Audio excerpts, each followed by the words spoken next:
আমি এখনই টাকাগুলো জমা করে আসলাম। তুই তো টাকাগুলো কোথায় রাখিস বে? रुको जरा। টাকাই নাই।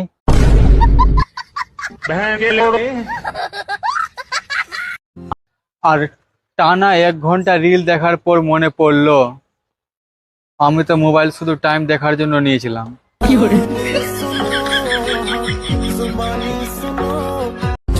আবে সুদীপ, আজকে তোকে দেখতে কিন্তু অনেকটাই ভালো লাগছে। তুই স্নান কর, তোকেও ভালো লাগবে দেখতে।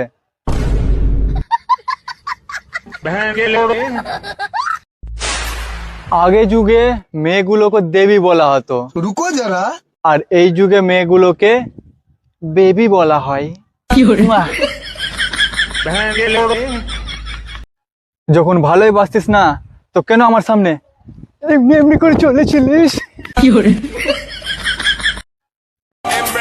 আমি আজ পর্যন্ত আমার বন্ধুর গার্লফ্রেন্ডকে দেখে জ্বলেনি, কারণ ওর থেকে আমার গার্লফ্রেন্ড সুন্দর আছে।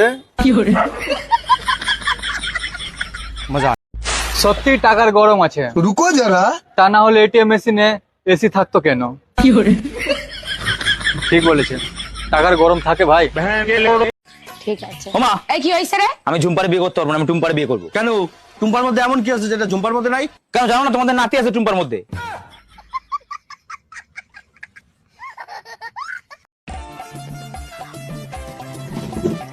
ওমা, দেখো এত রাত হয়ে গেল, তোমার ছেলে এখনো বাড়ি আসলো না।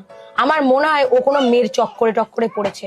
ছি, আমার বউ আমার সম্পর্কে এরকম ভাবে, আমার ভাবতেও লজ্জা লাগে। কিছু বলার নেই। বৌমা, মুখ সামলে কথা বলো। আমার ছেলের চরিত্র ওরকম না। সত্যি মার মতো কেউ হয় না, মা তো মাই হয়। খোঁজ নিয়ে দেখো মদ খেয়ে কোন ডোবায় উল্টে পড়ে আছে।